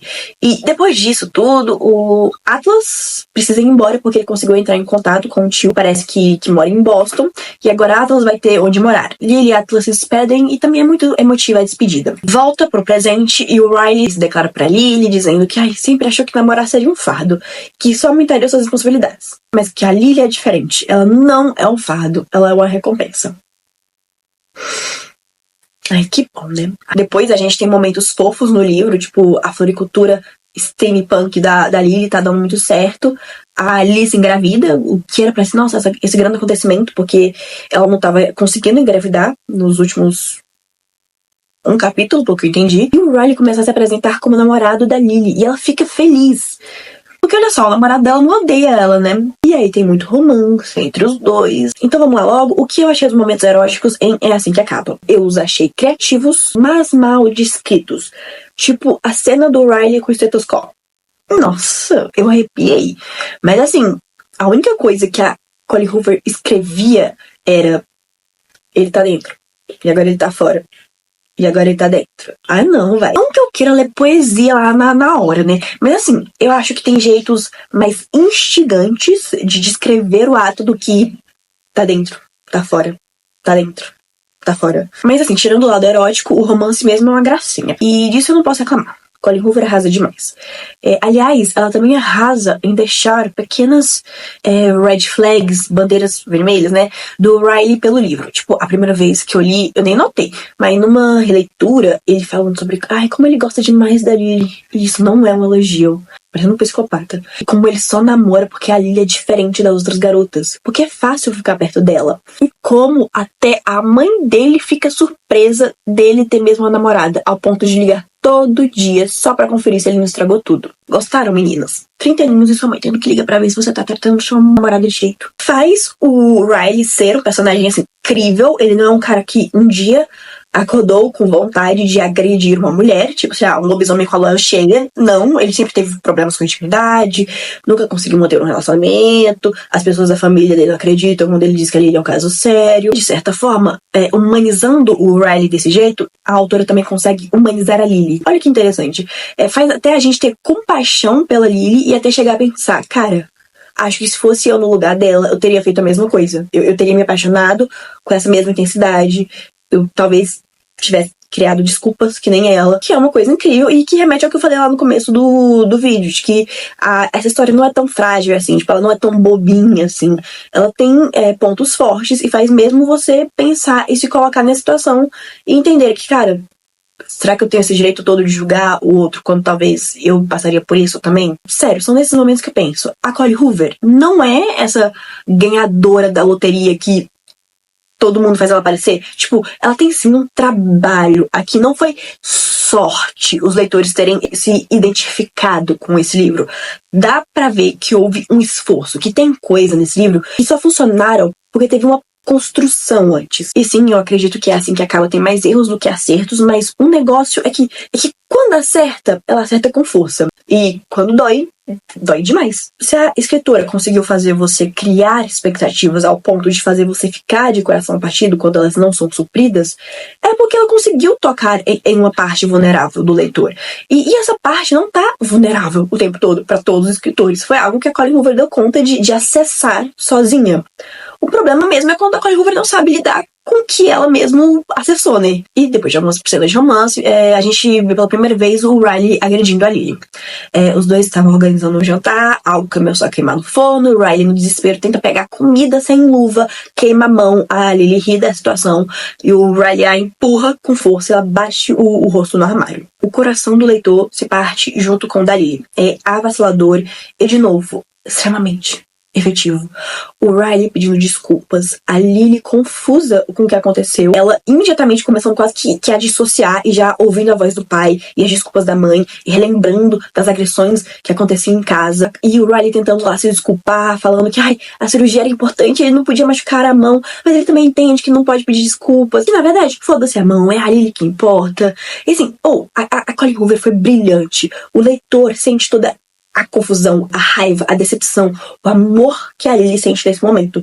É um misto de sensações. A Lily virando esse misto de emoções e ela sem conseguir entender o que acabou de acontecer com ela, mesmo sem entender, ela vê que, cara, o que acabou de acontecer comigo foi um acidente. Não é igual ao que acontecia com meu pai e com minha mãe, que era algo que era muito mais intencional. Mas desde o começo, ela já vai batendo o pé e fala que tudo bem, agora foi um acidente, mas se uma situação dessas acontecer de novo, eu te largo e não tem mais desculpa, ok?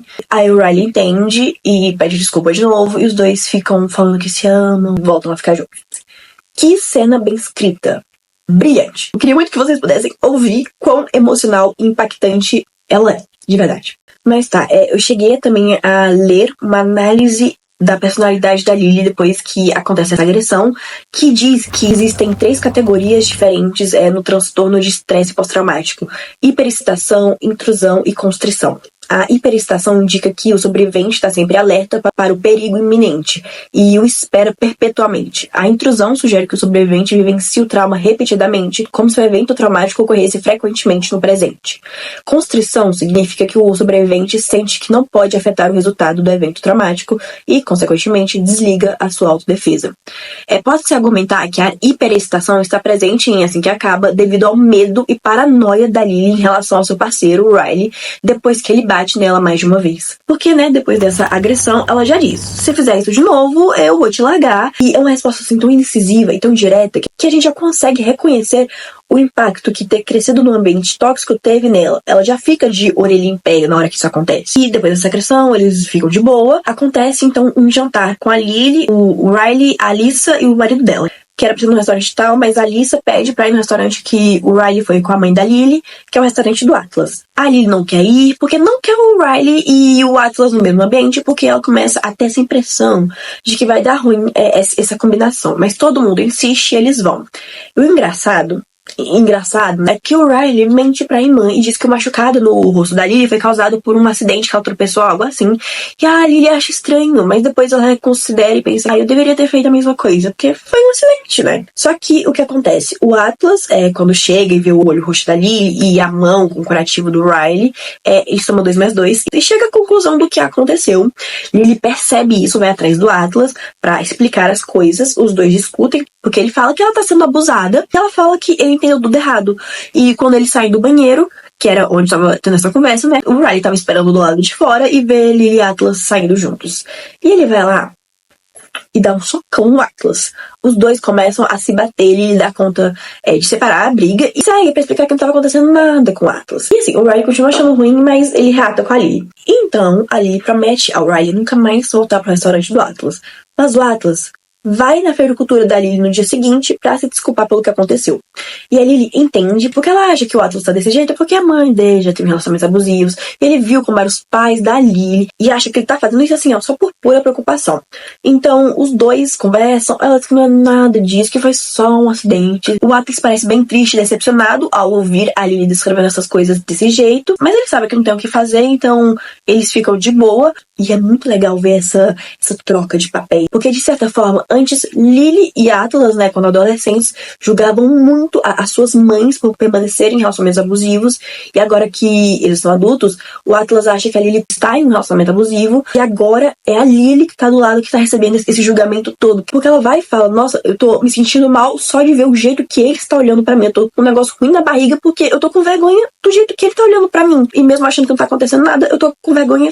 Então vem muito já essa conversa que esse livro tá se propondo a ter, que é sobre julgar a mulher por permanecer em relacionamentos abusivos, ao invés de julgar o homem que faz o relacionamento ser tóxico. E eu considero corajoso pegar o Atlas e colocar ele nessa posição de ser quem está julgando, sabe? Porque, como eu tava falando pra vocês, o Atlas tava muito numa vibe perfeitinho, nunca comete nada de errado, então é legal ver essa face dele. No final, o Atlas só deixa o número do celular dele anotado no papel atrás da capinha de celular da Lily, caso algum outro acidente aconteça. Depois ele vai embora. E, cara, eu sei que a gente tá falando de uma cena pesada, mas eu preciso falar da Alyssa. Meu Deus, que personagem ridícula. Jesus. Essa cena que acabou de acontecer é quando o Atlas estava chegando na floricultura, a Alyssa vai e diz: uma coisa bonita. E como que ela gostaria de voltar ao restaurante? Tipo, será? Ela tava lá, sabe? Ela viu a briga que rolou entre esse homem e o irmão dela. E do nada, esse cara que ela não conhece, e ela só viu ser agressivo, tá querendo conversar com sua amiga, e a reação dela é: meu Deus, que homem gostoso. Ai, é uma personagem tão descartável. Depois disso, a gente lê a última carta que a Lily escreveu pra Ellen, onde a Lily, de agora 16 anos, é visitada pelo Atlas, Lembra que ele se mudou pra Boston com o tio e tal.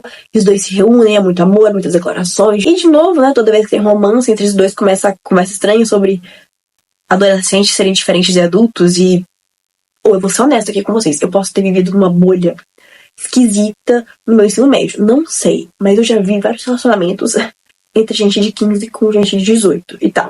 Então, assim, eu não tava achando estranho esses dois, mas o livro me fez achar estranho. Porque que pensamentos desconfortáveis. Mas tem esse papo, né? Porque o Atlas e a Lily, eles dormem juntos pela primeira vez.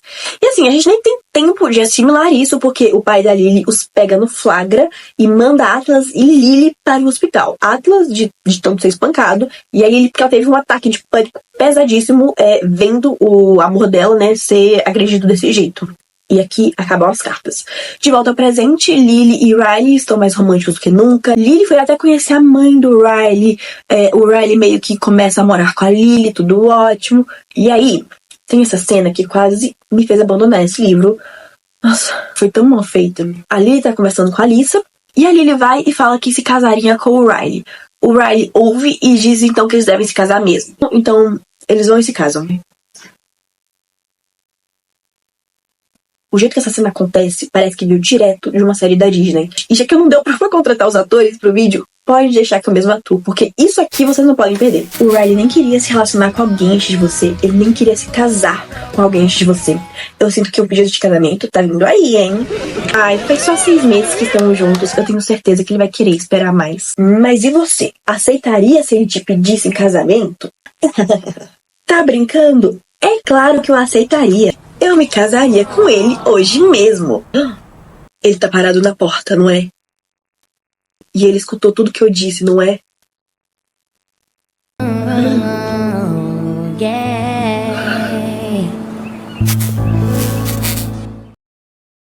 É por causa dessas coisas que esse livro é considerado problemático, sabia? Não é nem brincadeira, eu tô falando sério. Porque não foi a primeira vez que um momento intenso do livro foi introduzido ou seguido por uma piadinha nível Disney. Nós temos a cena antes dessa com o Atlas indo lá ter a conversa com a Lily, né, sobre se ela está sendo ou não abusada fisicamente na floricultura, e a Alice fazendo piada de como o corpo do Atlas é perfeito. Nós temos lá no começo trechos super intrigantes revelando a inteligência emocional da Lily e a vulnerabilidade do Riley, sendo seguidos por uma cena parecendo que veio direto dos diários de um adolescente, com a Lily dizendo como a camisa do Riley bate nos joelhos dela e como os braços deles são tão grandes. Nós temos a primeira agressão da Lily sendo seguida com uma piadinha sobre a gente não pode tomar mesmo vinho vintage, viu? Porque olha o que acontece. Dá um socão na cara quando a gente toma. E agora a gente tem isso, toda a construção do Riley sendo averso a comprometimento, sendo jogado pela janela pra poder ter um momentinho comédia do livro. Ele quer tanto casar que ele vai fazer xixi nas calças. E esse tipo de sequência de eventos nas cenas acontece o tempo todo. Piadinha, algo tenso, piadinha. Eu acredito de verdade que é isso que faz esse livro ser tão respeitado. E eu concordo. As cenas pesadas são, sim, excelentemente retratadas. Mas tudo ao redor delas é bobo, é juvenil. E assim, gente, histórias com drama podem ter momentos engraçados. Claro, mas isso aqui é ir da água para o vinho demais.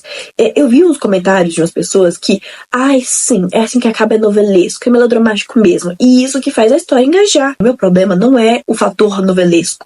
Meu problema é pegar essa trama de novela das 9 e colocar pra ela ser tratada pelos roteiristas da Malhação. Entende? Tipo, as piadas que tem aqui não são piadas de adulto. Em Assim que Acaba, parece que até que o tom muda, a voz muda. Numa hora você tá vulnerável, engajando com a pauta do livro, e do nada tem uma cena boba, feita pra criança. E você fica, meu Deus, o que aconteceu? O que eu perdi? A gente era adulto agorinha, por que a gente tá falando como se fosse adolescente? É um livro que não sabe o que quer. Quando algo intenso tá sendo apresentado, a protagonista assume, nossa, uma aura bem madura, descrevendo até os sentimentos com profundidade e parecendo até poesia. Mas na hora que a gente vira a página, parece que estamos vendo o episódio da Hannah Montana. E dá pra ver que isso não foi criado com a intenção de ter uma personagem multifacetada. Porque isso acabou acontecendo, parece que sem querer, porque não tem continuidade, não tem encadeamento. Cada atitude parece existir no seu próprio vácuo. Parece assim, um grande interruptor. Cena com piadinha, ligar, cena com conflito, desligar. A Colleen Hoover não consegue conciliar a Lily, vítima de abuso, com a Lily, mulher que vive seu dia a dia normalmente. Então ela liga e desliga o trauma quando precisa. Eu espero de verdade que eu esteja conseguindo expressar minha opinião de que tá tudo bem existirem momentos fofos, momentos divertidos, desde que eles ao menos falem a mesma língua que é usada nos momentos estressantes, entende? E eu sei que isso é possível porque eu já assisti essa série que chama The Bear, que ganha prêmio todo ano de melhor série de comédia, melhor protagonista em série de comédia, e tem cenas pesadíssimas. Trata de temas como suicídio, ansiedade, traumas. Meu Deus, você sai assim, de cada episódio precisando de 20 minutos pra respirar, porque tem coisa muito pesada acontecendo. Mas assim, no final do dia, é uma série de comédia que consegue fazer piadas, às vezes sim, muito idiotas, mas piadas que se encaixam na narrativa. Is that you? Hey, Mr. Zersky, how are you? I thought you'd killed yourself. No, sir, that was my brother. You know, in Somalia, I am grill master. Oh, shut up, you old bitch. That's sexist. There you go, chef. Chef. Come on, what do you think? It's redundant and white, just like you. São os momentos descontraídos que não precisam sacrificar a construção dos personagens para poderem ser engraçados. Na verdade, The Bear usa a personalidade de cada pessoa para poder construir humor. E em Assim que Acaba, a gente não tem isso. A Colleen Hoover acaba ignorando todos os valores que ela estabeleceu para, sei lá, os seus protagonistas, para fazer o livro ficar mais dinâmico. Ela não consegue transitar entre momentos pesados e momentos mais leves. E acaba trazendo a leveza sem sutileza alguma. E, na minha opinião, é por isso que tem gente que acha que esse livro romantiza abuso. Eu não acho que ocorra romantização nas cenas de abuso, mas tudo ao redor deles é piadinha, é sem seriedade. E se aqui não acontece uma transição bem feita entre essas cenas, elas acabam se mesclando uma com a outra. Uma boa metáfora pra isso é você imaginar, tipo, uma carne de hambúrguer dentro de um pão de cachorro-quente. Se você pega o pão de cachorro-quente, coloca os molhos do cachorro-quente, embala como se fosse um cachorro-quente, e no final coloca a carne de hambúrguer, será que você pode dizer que isso aqui é um hambúrguer? Então, quando a Colleen Hoover escolhe encher esse livro de piadinhas, escrevê-lo com uma simplicidade ideal para adolescentes, e ainda coloca essa dinâmica de triângulo amoroso, meio #Team Ryan, #Team Atlas, que é muito comum em comédias românticas, será que dá pra dizer que esse livro é sobre violência doméstica? O máximo que eu consigo afirmar é que esse livro contém violência doméstica. Mas ele, assim, tá tão comprometido em fazer essa experiência ser leve e divertida para o leitor que ele não consegue passar de barulho. Uma vibe meio, isso é violência doméstica e você está assistindo o Disney Channel. É um porre isso, porque eu genuinamente acredito que esse livro tem muito potencial. Mas assim, o que o editor tá faltando aqui não é brincadeira. Teve um TikTok que eu vi esses dias falando sobre toda fofoca que tá rolando com o filme, né? Mas que se encaixa muito bem no caso do livro. Message that you hope that they take away from it. I think that you are so much, and not to minimize it anyway, but you're so much more than just a survivor or just a victim. Well, that is a huge thing.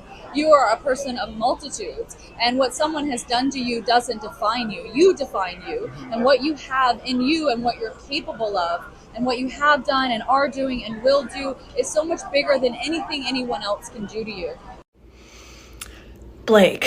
Is anyone else seeing all the press that Blake is doing for this movie and just recognizing how completely out of touch it is? And as a therapist who specializes in trauma, the reason this response is just so troublesome is it just completely misses the mark on understanding what trauma does to the mind, body, and soul. Anyone who has experienced domestic violence or works with individuals who have or knows someone has knows it is not just something that you can choose to not be defined by. Well, we love that in theory, right? That we can just turn it off and be fine. That's not how trauma works. And of course, if this is part of your story and you resonate with this too, of course there is more life and beauty and truth and deepness in who you are. But I think that Blake is not choosing to combine them. She's choosing to separate them, saying domestic violence happened. Okay, let's push it aside because you're all these beautiful things.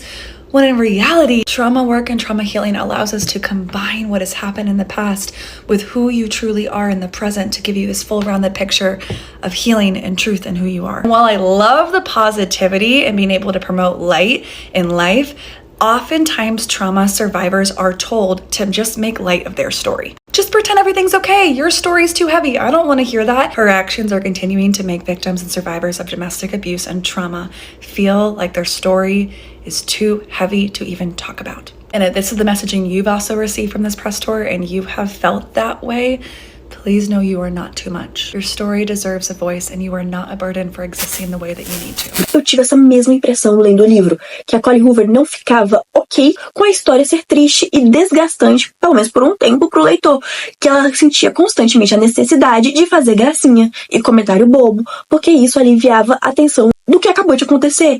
Mas, às vezes, pra gente entender o que aconteceu, a gente precisa processar com lentidão essa dor. Eu não acho que tem problema nisso. E eu entendo o argumento de que Lily não sentir essas coisas pesadas é uma demonstração de que ela estava em negação. Na verdade, as piadinhas são uma forma de lidar com o choque do que aconteceu. Só que o problema com essa linha de raciocínio é que ela ignora a Lily.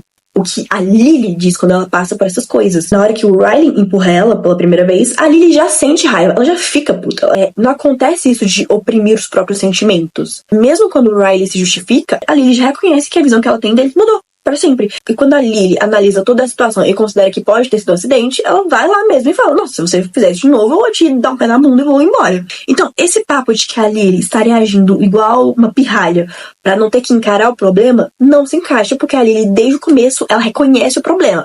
Ela pode não fazer nada a respeito, realmente, mas ela está consciente, sim, do que está acontecendo. Então, para mim, a opinião é de que esses momentos chacota teriam sido calculados para fornecer algum tipo de construção elaborada da personalidade da protagonista, para mim não cola. Para mim, essa construção funcionaria se fosse de acordo com o que aquela psicóloga falou. A construção, sendo sobre a Lily, será mescla de tudo que ela tá passando, ao invés de separar Lily vítima de Lily protagonista de livro de romance. Então quando a escritora vai lá e coloca esses momentos, piadas e humor do nada no livro, eu vejo quase como se fosse a própria Colleen Hoover, né, dando uma risadinha de lado, sem graça, e falando, eu escrevi essa cena super pesada, mas não precisa se preocupar, criança, já voltamos com arco-íris e flores de novo. O leitor acaba ficando perdido, porque ele literalmente tá lendo uma escritora não sustentar o que ela escreve. E assim, se nem ela sustenta, porque o leitor deveria. Por isso até que eu trouxe o exemplo do experimento do rosto neutro lá no começo do vídeo, porque eu sinto que aqui também existe uma tentativa de mímica do autor com o leitor. A gente vê a escritora fazendo bobeirinha e sendo engraçadinha e não consegue evitar e achar bonitinho o que está sendo representado. Então, quando do nada a autora decide falar sobre temas importantes e mostrando cenas extremamente intensas e gráficas que mexem demais com o emocional de qualquer pessoa, o leitor automaticamente não entende o que está acontecendo e se sente muito mal.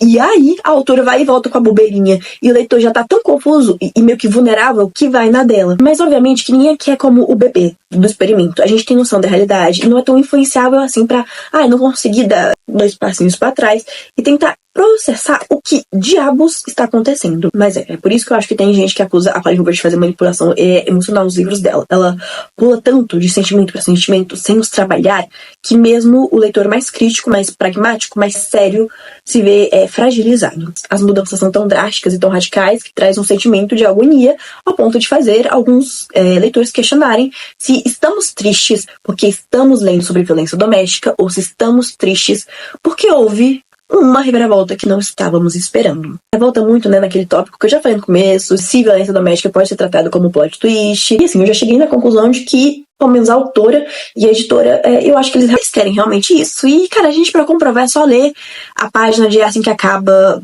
gringa na Amazon, em onde em nenhum momento é deixado claro o teor da história que tá pra ser contada. Continuando a história. Bem, Lily e Riley se casam, sem mais nem menos, e a melhor parte disso é eles conversando, sobre os planos para a vida da viagem de avião, e a cereja no bolo é a Lily falando que quer casar com ele ainda mais rápido porque ela descobre que ele doa para a caridade. Ai, que diva, né? Tem bastante romance depois disso, é tudo muito lindo, tudo muito fofo, até que eles voltam para casa depois do casamento, e Riley encontra o número do Atlas na capinha do celular da Lily, aí ele endoidece, quebra a casa, e empurra a Lily da escada, e ainda mente, falando que foi ela que tropeçou. Mas assim, a Lily não aceita isso, expulsa ele de casa, só que aí o Riley dorme do lado de fora do apartamento, e pede perdão de manhã, mas a Lily ignora ele. Só que quando ela dá conta de chegar no trabalho, ele meio que, correu, já chegou lá antes e tá conversando com a Alyssa. E a Alyssa fala que o Riley tem que ser honesto com a Lily, porque tem algo que a Lily precisa saber. A Lily aceita conversar e o Riley vai e conta que aquele dia no terraço, lá na primeira vez que eles se conheceram, ele falou que tinha acabado de atender um menino que levou um tiro sem querer, seu irmãozinho mais novo, porque o pai deixou a arma dele carregada ao alcance dos filhos. Pois bem, essa história não aconteceu 100% desse jeito, porque isso não aconteceu com um paciente do Riley, e sim com o próprio Riley. Ele, sem querer, quando era mais novo, matou o irmão mais velho. E até hoje o Riley sofre com as consequências emocionais de um trauma como esse. E o Riley explica que não tá falando isso pra usar como desculpa pro próprio comportamento com a Lily, mas pra explicar que as agressões contra a Lily não são, sei lá, um caso isolado, eu acho. E que, na verdade, ele tem esses ataques de raiva com tudo e todos, e que essa é a realidade dele, que ele faz terapia desde os 6 anos, e que ele precisa mesmo de ajuda pra poder viver a vida normalmente. E a Lily, ela fica tão comovida e angustiada, ela vai lá no Riley e tenta estabelecer um combinado, que realmente ele tem que tentar se ajudar. Ele se sente, tá ficando com muita raiva, então ele tem que ter a iniciativa de se afastar pra não machucar os outros, e ele concorda, e os dois voltam a ficar juntos. Algumas semanas se passam, tem até mais uma briga, mas o Riley faz o que ele prometeu e se afasta. E os dois conseguem ficar bem. O Riley compra um apartamento de luxo para os dois morarem juntos, e por mais que ele sequer tenha consultado a Lily sobre isso, ela acaba ficando muito feliz de poder viver num lugar como esse. A Alyssa dá luz ao seu bebê. Vocês lembram que ela estava grávida? Pois é, nem eu. E o Riley, quando vê a criança, decide que quer ser pai. Mesmo ele tendo sido até agora contra ter filhos, né? Mas não precisa se preocupar não, gente. Tem 10 piadinhas durante essa cena. Então isso substitui qualquer necessidade de uma explicação para uma mudança pessoal tão substancial nesse personagem. Aí a Lily, né, depois de ter sido noticiada que agora tá liberado querer ter filho, fica, então, ainda mais feliz porque depois a floricultura dela é indicada na lista de melhores novos estabelecimentos de Boston. Só que na noite em que ela vai comemorar isso com o Riley, os dois estão no apartamento sozinhos. Ele começa a fazer umas perguntas estranhas e insistentes, então a Lily descobre que o restaurante do Atlas também foi indicado na lista de melhores novos estabelecimentos, e o Atlas deu uma entrevista dizendo que uma pessoa especial o inspirou a chegar até onde ele chegou. O Riley leu essa entrevista, percebeu rapidinho que o Atlas estava falando da Lily. No surto de ciúmes, o Riley vasculhou as coisas da Lily pra ver se achava alguma coisa, né, no estilo do número do Atlas, na capinha do celular dela. Só que o Riley foi lá e achou todos os diários com as cartas da Lily. Aí o Riley, enfim, entende o tamanho do papel que o Atlas teve, e meio que ainda tem, né, na vida da Lily. E então o Riley enlouquece de vez. Ele morde a Lily, a agride, quase a estupra, mas no final ela dá conta de acalmá-lo. Mas isso assim, ó, foi a gota d'água pra ela. Lily, totalmente traumatizada, né, dessa vez, espera o Riley dormir pra poder fugir no meio da noite. E ela liga pro Atlas e buscar ela, e ele busca e os dois vão juntos pro hospital. E quando os dois chegam no hospital, a Lily é avaliada, eles perguntam se ela quer prestar queixa, mas ela não quer. Mas vem aí a maior bomba desse livro, que o médico vai e avisa que a Lily está grávida. E ela, meu Deus, se você já não estava em choque antes, agora mesmo a Lily não consegue nem verbalizar o que quer fazer. O Atlas leva ela pra casa dele, e o tempo todo a Lily fica imaginando o que fazer. Você deve ligar pra mãe, você deve ligar pra Alyssa, você tem que ligar pra polícia. Mas o que ela não consegue tirar da cabeça é que ela se tornou a mãe dela. Que mesmo depois de ter julgado tanto, ela foi lá e fez igual, e que agora vai ser julgada pelos outros do mesmo jeito que ela fazia com a mãe. E eu preciso falar, né, Colleen Hoover foi maestral nessa sequência de eventos. Eu consegui acreditar em todas as emoções que a Lily sentiu, e eu consegui ficar de coração partido por tudo que ela estava passando. Assim, pensa nos capítulos muito viscerais, muito bons mesmo. A Lily vai lá, passa uns dias na casa do Atlas, e ele é mega compreensível, não quer brigar ou julgar ela, só quer apoiar. E a Lily, ela tá enfim entendendo o que aconteceu com ela, o que fazer daqui pra frente. Ela entra assim meio que num luto por causa desse relacionamento com o Riley, que acabou de morrer, e ela também decide manter o bebê, porque por mais que ela esteja magoada e confusa com o Riley, a Lily sempre quis ter filhos, né, sempre quis uma família, então ela não quer deixar as atitudes dele condenarem a algo que ela sempre quis. Depois de alguns dias, a Lily volta pro trabalho e o Riley vai encontrar ela. Ele avisa que vai viajar por 3 meses por causa do trabalho e entrega a chave do apartamento. Ele nem tenta pedir desculpas, mas a Lily diz que ele parece muito arrependido.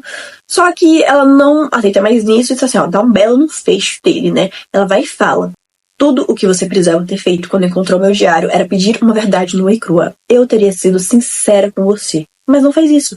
Decidiu não pedir minha ajuda e agora nós dois vamos arcar com as consequências das suas ações pelo resto da vida. Adorei. Depois disso, ela volta pra casa do Atlas, dá uma acalmada lá, chega a descobrir que o Atlas mentiu sobre ter uma namorada na primeira vez, né, que eles se encontraram depois de tanto tempo. Quando o Riley ali, eles foram jantar lá com a mãe. E aí surge um papo mega esquisito sobre o que teria acontecido se Atlas tivesse sido honesto naquele dia. Lily fala que não teria aceitado namorar o Riley se soubesse que Atlas estava solteiro. ela disse que teria escolhido Atlas com toda certeza naquela época, e se o Atlas não tivesse mentido, talvez ela não estaria nessa situação.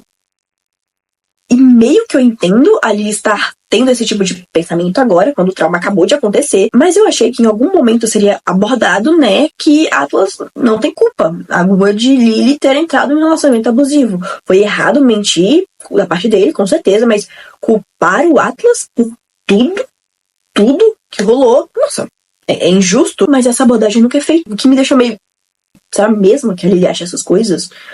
Eu não sei. E digo logo que eu até comecei a ler a sequência pra descobrir isso. Mas na hora que eu vi que já tem carta pra Ellen de novo, no livro assim lançado em pleno 2022, eu vi que não ia render muita coisa dali, não. Bem, depois de conversar muito com Atlas, Lily decidiu ir embora porque ela vê que tá tendo um clima entre os dois. Só que ela sabe que o coração dela tá muito bagunçado, sua cabeça tá muito bagunçada, e ela não tem capacidade emocional pra aguentar um novo relacionamento.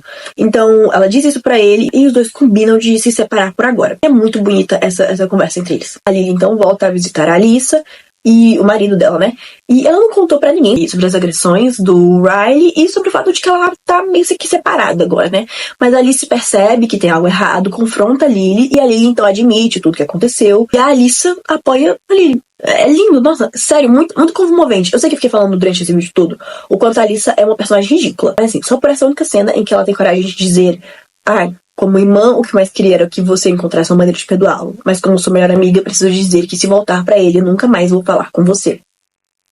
Meu Deus! Nossa, esse é um dos momentos, assim, mais comoventes do livro, na minha opinião. E ele não conta pro Riley sobre o bebê, até depois de muito tempo, né? Meses passam, até que um dia o Riley acaba chegando da viagem mais cedo e descobre sobre a gravidez. Os dois conversam, até chega a rolar um beijo, mas ela logo restaura os sentidos e bota um limite nele. Aliás, a Lily até chega a falar que ele não queria que o Riley fosse o pai do bebê dela, na cara dele. O que eu achei super válido. Mas a Lily ficou se sentindo culpada. Mas isso vai de pessoa pra pessoa mesmo, né? E até agora, a Lily também vinha escondendo a gravidez e as agressões da mãe, porque ela tinha medo da mãe defender o Riley, né?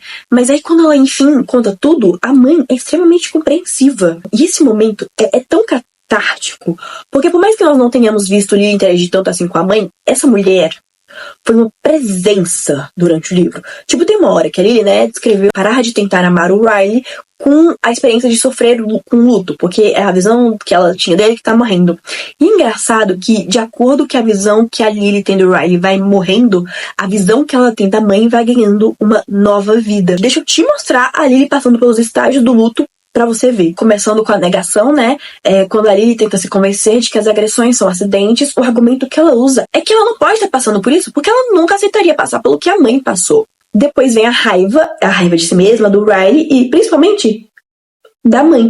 A Lily usa a raiva, que é um mecanismo de defesa, para fermentar a revolta com a mãe, ao invés dela experimentar a raiva consigo mesma. Então vem a barganha, que é uma das fases mais irracionais, onde a Lily tenta negociar consigo mesma um resultado melhor do que o trauma que tá por vir, se ela entender que foi uma vítima, e ela pensa em parar de falar com Atlas pro Riley nunca mais ficar irritado, nunca mais guardar nenhum segredo pro Riley não ficar mais irritado. E ao pensar em suas próprias barganhas, ela imagina quais devem ter sido as da sua mãe. Depois disso vem a depressão, que é quando a ficha cai de que não tem como fugir da sua nova realidade, e que ela foi fraca e que se tornou a mãe. Só que quando a aceitação do que aconteceu vem, ela vem de um jeito muito diferente, sabe? Muito legal. É que o papel da mãe nas fases anteriores era quase sempre um de inferioridade. Um papel que a Lily se comparava sempre de cima. Não, eu não sou a minha mãe. Eu nunca faria o que a minha mãe fez. Minha mãe que não tinha condições de ter voz no próprio relacionamento. Eu tenho.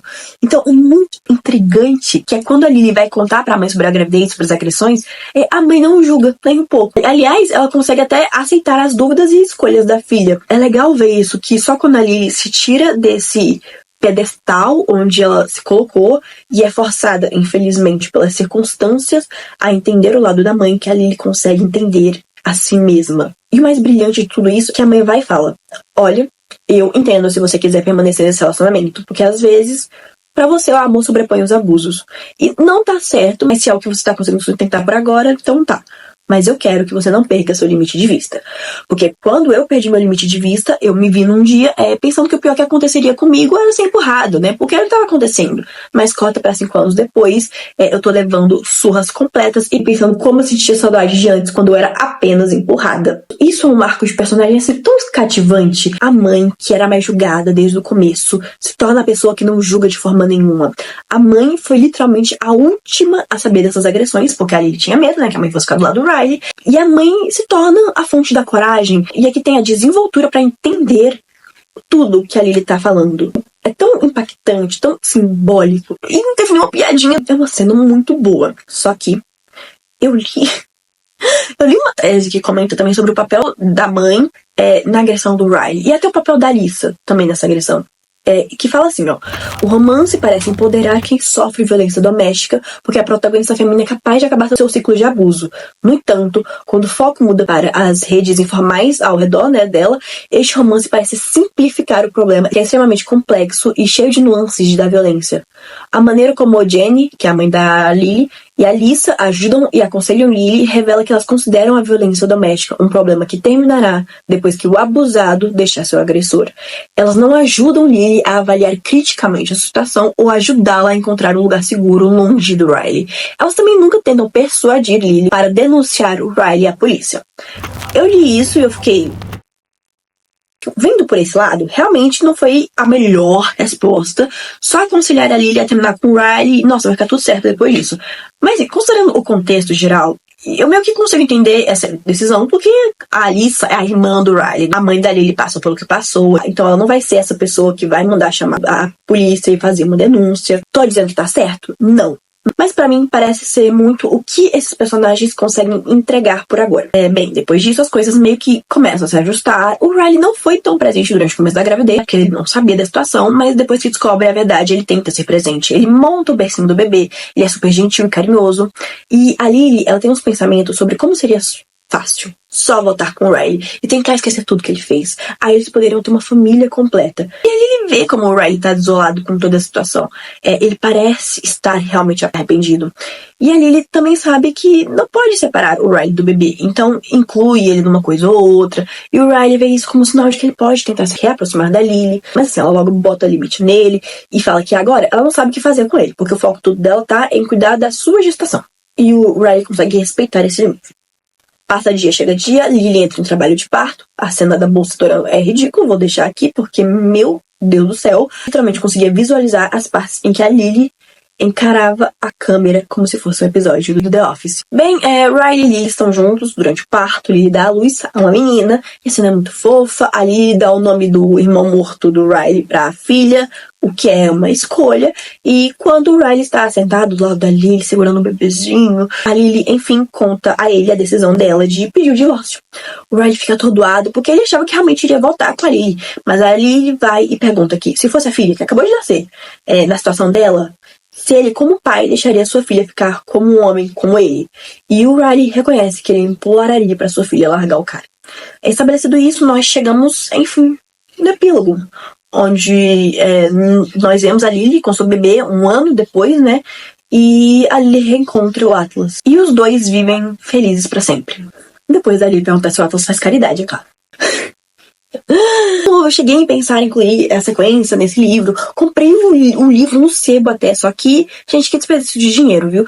Jesus, o livro já começa com Lily adulta, escrevendo de novo cartas pra Ellen. Puta merda, sem contar que tem a nota da autora no começo do livro, onde ela admite que só escreveu essa sequência para os fãs, porque pediram muito, e que com essa obra ela quer proporcionar uma experiência bem mais leve, apresentando a história de amor de Lily Atlas agora. Então assim, se eu já acho assim que acaba meio que um drama pastelão, quando tá tentando ser sério, fiquei imaginando o que eu ia achar desse livro, que abertamente já avisa que vai ser focado mais no romance mesmo. Eu fiz 2 mais 2 e percebi que a sequência provavelmente não agregaria muito mais pro vídeo, seria só tortura pra mim. E falando em nota da autora, assim que acaba, também tem uma nota no fim dele. Na hora que eu li e vi a Colleen Hoover meio que se justificando, falando coisas como: no passado eu dizia sempre que escrevia só para entreter. Não escrevo para educar, persuadir ou informar. Mas este livro é diferente. Pra mim, não foi entretenimento. Foi a coisa mais difícil que já escrevi. Na hora que eu li isso, eu achei que essa nota havia sido incluída depois que o livro viralizou e a Colleen Hoover começou a ser acusada de romantizar a violência doméstica, né? Mas eu fiz uma pesquisa e eu não achei nada falando que edições anteriores não continham essa nota. Então, é curioso pensar que desde 2016, desde o primeiro dia de lançamento dessa história, ela sempre tenha tido essa notinha no final, contendo já um esclarecimento da Colleen Hoover. E isso me leva a querer discutir um pouco como o passado da Colleen Hoover condena demais esse livro. Porque um dos grandes pontos, né, levantados em relação a isso que acaba é que o Riley pode ter sido censurado pelo que ele fez, mas outros interesses amorosos nos livros da Colleen Hoover vão e fazem o mesmo, ou até o pior, e saem como heróis no final da história. Antes de Assim que Acaba, a Colleen Hoover já havia lançado surpreendentes 14 livros, entre eles o infame Novembro 9, considerado até pelos fãs o livro que mais passou dos limites, porque nele o cara, né, o interesse amoroso, toca fogo na protagonista e a assedia sexualmente. Então, se Colleen Hoover realmente no passado justificava a brutalidade das suas histórias com eu tava escrevendo pra entreter e não ensinar, fica difícil separar Assim que Acaba desse padrão. E pra piorar, eu vi essa entrevista que ela deu. I always say I write to entertain, not to educate or inform or anything. Like I get entertainment out of my writing, and that's my only goal with readers. I want them to feel entertained, but sometimes I make them cry, and I don't know if that's very entertaining. But essa entrevista do ano passado, ou seja, em 2023, ela ainda está falando que escreve para entreter e não para ensinar.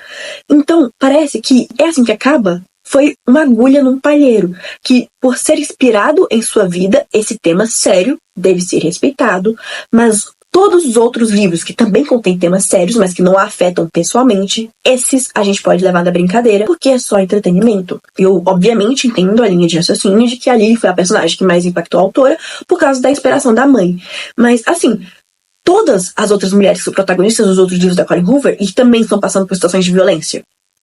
Por que a história delas não seria levada em consideração, ou ao menos serem lidadas com o mesmo nível de respeito? Então, no final do dia, eu acho sim válido o questionamento que moral Colleen Hoover tem para querer estabelecer um criticismo seletivo. Parece muito aquela fábula de criança sobre o pastorzinho mentiroso, vocês lembram? Era uma vez um pastorzinho que de vez em quando estava entediado, ia até a aldeia gritando que um lobo perseguia suas ovelhas. Os camponeses então corriam para o auxiliar, mas obviamente quando chegavam no lugar não tinha nenhum lobo ali. O pastorzinho achou tão engraçado essa piada que a fez várias vezes e os aldeões caíram várias vezes. Só que o dia em que um lobo realmente saiu da floresta e atacou seu rebanho, o pastorzinho saiu correndo desesperado pedindo por ajuda, mas ninguém da aldeia moveu um dedo para ajudá-lo, porque achavam que era só mais uma mentira e ele perdeu todo o seu rebanho. O lema dessa história é literalmente na boca do mentiroso até o certo é duvidoso. Gente, e tem um lema melhor para Colleen Hoover? Eu, Yasmin, não acho que exista romantização em Assim que Acaba, mas não julgo nem um pouquinho quem usa todos os outros livros anteriores da autora como justificativa para condenar e dizer que sim, existe romantização. A Colleen Hoover descredibilizou a própria carreira num nível, e agora isso aqui são os frutos dessa escolha. Ela fazer uma notinha no final do livro não é capaz de apagar as outras 14 histórias que vieram antes de Assim que Acaba, e sei lá quantas mil que já vieram depois. E eu tenho certeza que não vai ser a minha opinião que vai fundar a carreira da Colleen Hoover para sempre. Mas, se você é do grupo que quer saber mesmo assim todas as minhas opiniões literárias polêmicas, que quer, na verdade, escolher um livro para ler comigo e ter acesso ao vídeo antecipado avaliando essa obra, é só entrar no meu Catarse. Lá você tem a opção de escolher vários planos e cada um deles te oferece uma recompensa, desde entrar no nosso grupo de Discord, onde a gente faz lives de estudo e trabalho, até temos discussões diárias sobre o livro do mês. Livro este que os apoiadores voltam entre si para escolher. O livro do mês passado, se eu não me engano, foi To The Hill, e os apoiadores logo vão receber esse vídeo, junto com o sorteio da edição anotada minha, que tem todos os meus comentários, tem, tipo assim, praticamente o roteiro do vídeo aqui dentro, e aí esse livro vai ser sorteado para eles. E se eu não me engano, nesse mês a gente tá lendo A Vida Invisível de Ed La Rue. Então, se você tem curiosidade sobre essas histórias e tá querendo receber esse vídeo muito, mas muito antecipadamente do que vai sair aqui no canal, é só me apoiar lá no Catarse. Eu vi umas opiniões de que Colleen Hoover escreveu o Riley de uma forma manipuladora e barata, igual os outros interesses amorosos dos outros livros. De que Riley, assim, até metade do livro teria sido descrito como um príncipe encantado. E do nada, ele é um agressor. Que Colleen Hoover fez isso para forçar o apego ao leitor e ao romance. Mas que na vida real, um agressor mostra de vez em quando sinais de que não é esse anjo todo. E eu apoio essa fala de que desde o começo deveria estar sendo construída essa persona agressiva do Riley. Claro que nada muito óbvio, porque tem que ser verossímil com os sentimentos da Lily. Só que eu acho que isso aconteceu sim. E assim que acaba. Houve esse cuidado com o personagem do Riley. Eu até fiz questão de separar inúmeros momentos em que existe essa dica do que tá por vir. Talvez a maior agressão seja só escancarada no meio do livro, mas antes existiram sim várias violências mais sutis do Riley. E devem ter, assim, muitos momentos que eu não percebi. Tanto é que eu fiquei muito surpresa quando eu li numa tese que, ao admitir sentir repulsa só de pensar em se casar, Riley afirma seu narcisismo e, implicitamente, nega a qualquer mulher o poder de torná-lo vulnerável. Nesse interim, a negação também faz Lily querer ser aquela que o faria mudar de ideia, rebaixando-a a um status de submissão antes mesmo de começarem a namorar. Toda essa superioridade reunida no personagem do Riley evoca em Lily um sentimento de satisfação sempre que ele a premia com qualquer concessão mesquinha. Para quem tinha olhar aguçado, era possível inferir que os comportamentos iniciais de Riley, aqueles que supostamente encantariam um público, na verdade indicavam a futura violência psicológica que ele infligiria em Lily. Esse estudo até aponta que, embora Riley não estivesse procurando um compromisso sério, ele desistiu de seu ponto de vista por causa de sua atração por Lily, mas ele usa esse compromisso como alavanca sobre ela, para nutrir seu narcisismo e, ao mesmo tempo, subjugar a Lily a uma pressão psicológica e uma dependência emocional. Logo, eu sou da opinião de que houveram, sim, momentos bem feitos onde foi trabalhada a personalidade agressiva do Riley. E, por último, a gente vai ter que falar sobre a escolha da Colleen Hoover de terminar assim que acaba, fazendo Lily não denunciar os crimes do Riley. Colleen Hoover falou que isso é um retrato da realidade. Muitas mulheres escolhem não denunciar para se manterem seguras, terem suas famílias seguras, ou só porque elas não têm condição de lidar com um inquérito judicial, o que é uma escolha justa. Aliás, é até muito corajoso escolher terminar a história desse jeito e mostrando o que realmente acontece na vida real. Mas adivinha por que essa decisão acabou sendo extremamente julgada pelos leitores? Porque foi mais um momento tenso que foi tratado de novo com piadinha e simplicidade. Essa situação acontece quando a bebê nasceu, a gente pulou meses da história e estava ali de novo no futuro, com ela reencontrando Atlas. E nessa visão do futuro, a única dica que o leitor tem de como que ficou a situação com o Riley é quando a Lily vai deixar o bebê na casa do macho, eles trocam umas piadinhas e depois ela sai correndo atrás do Atlas. E assim, Riley até pode ter tido momentos que davam dicas sobre sua personalidade agressiva, mas em várias cenas cruciais pro arco do personagem do Riley, onde foi estabelecido a importância disso durante o livro inteiro, e isso foi deixado de lado para criarem esse padrão, de ser nessas cenas as situações mais estúpidas, mais engraçadinhas. Tipo, o Riley no primeiro capítulo falando que todo mundo finge ser quem não é, mas no fundo todo mundo é ferrado, o que revela já no começo um monte da sua personalidade, e aí ele vai lá e pensa, nossa, como ele deve estar chapadão de maconha. E eu não preciso reatuar a cena desse cara batendo na tecla que não queria casar nem ter filho, querendo do nada ter filho e casar. Pra mim, essa também pode ser uma das grandes razões pra esse livro não ser levado a sério. O cara que é o principal antagonista é também um alívio cômico. Yasmin, mas isso mostra dualidade. Já disse que só mostra dualidade se for escrito direito. As piadas da Hannah Montana não funcionam aqui. Então sim, muitas vítimas não denunciam seus abusadores. Mas se você vai trabalhar esse tópico mega sensível como se fosse o fim de um episódio do Looney Tunes, a gente acha que você tá tirando o sal da situação. Então eu entendo se foi esse o sentimento que muitos leitores sentiram com o fim de Assim que Acaba. Parecia que a Colleen Hoover tava só desesperada pra juntar Lily e Atlas logo, então pulou conversas muito necessárias, muito pesadas, em prol do clichê do final feliz. E assim, eu sei que Colleen Hoover tentou justificar essa escolha no segundo livro, com a Lily falando que se ela fosse pra justiça, ia dar ruim pra ela, que seria muito difícil ter a guarda exclusiva da neném, e isso estragaria a relação com o parental entre ela e o Riley. E assim, é mais uma situação muito real que é tratada como brincadeira, mas eu cheguei a ler uma matéria usando o livro, e ela disse que no final das contas, a Lily, pensa que apesar do que aconteceu entre nós no passado, ele ainda é o pai do bebê, ele tem o direito legal de ser o pai, não importa o que eu sinta a respeito. A autora da matéria faz questão de esclarecer que isso não é necessariamente verdade.